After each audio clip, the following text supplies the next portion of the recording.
In the last section of the series on the economic problem, I wanted to briefly discuss the types of economies that exist and the ones that the rest of the series will be based on. Throughout history, two main types of economies have emerged as viable options for organizing a nation's resources. The first type of economy is one which is centrally planned. This means that an institution such as a government will answer the three basic economic questions we have seen in a previous video. What to produce, how to produce, and for whom to produce is all decided by the government. Free markets are also known as decentralized markets. This means that no one person or institution runs the entire economy. Prices and quantities of all goods in the economy are determined by the market forces of supply and demand, which we will explore in the next series. Historical evidence suggests that central planning does not work very well in the long run because the central planners don't know people's production possibilities and their preferences. Thus, resources are misallocated and the economy ends up producing at a point inside the PPF. Additionally, centrally planned economies ignore the concept of incentives. Thus, any firm within the economy would not be functioning as efficiently as possible. There would be no incentive to become more efficient in producing a given good.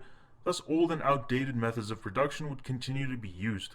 This is only one example of the inefficiencies caused by a lack of incentives. For decentralized markets to work, we need four things to be in place. A firm is an economic unit that hires factors of production and organizes them to produce and sell goods and services. A market is some arrangement that allows buyers and sellers of goods to get information and to do business with each other. This doesn't have to be a physical place, just some arrangement. Amazon is an example of a marketplace that does not have a physical location. The website allows buyers and sellers from around the world to connect with each other. Markets, however, can only work when property rights exist. Property rights are the social arrangements that govern the ownership, use, and disposal of anything that people value. The term real property rights refers to rights of ownership to land, building, machinery.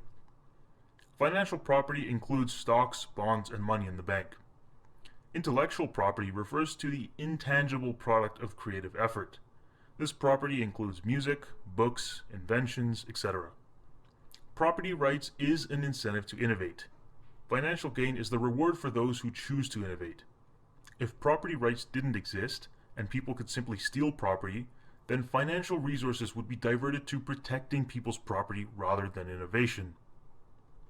Money is a commodity or a token that is uniformly accepted as a method of payment. The circular flow model is a highly simplified model of the free market economy, but illustrates the basic idea of how the economy works. In this model, we are going to assume that there is no government and that there is no international trade either. The first main entity in our economy is households. This consists of the general population. The second main entity in our economy is firms. We also have goods markets. This is simply the marketplace where goods and services are traded between buyers and sellers. It is not an entity like a household or a firm. Factor markets are similar to the goods markets in that they allow buyers and sellers to trade, but in this case we are not trading goods or services. We are trading the factors of land, labor, capital, and entrepreneurship on these markets. The circular flow works like this. Households spend money in the goods market. This money goes straight to firms, as firms are the sellers of these goods. Households, in return for their spent money, get some good or service. This good or service comes directly from the firm. The firm offers goods and the households buy the goods. In order to produce the goods, the firm needs to buy resources from the factor markets. It is households that provide the resources of land, labor, capital, and entrepreneurship. The firm must buy these resources from the factor markets, so it spends its money over there. At the end of the day, households are selling the factors of production, so the money goes back to them. From the diagram, it is clear that money simply flows from households and firms through the goods and factor markets.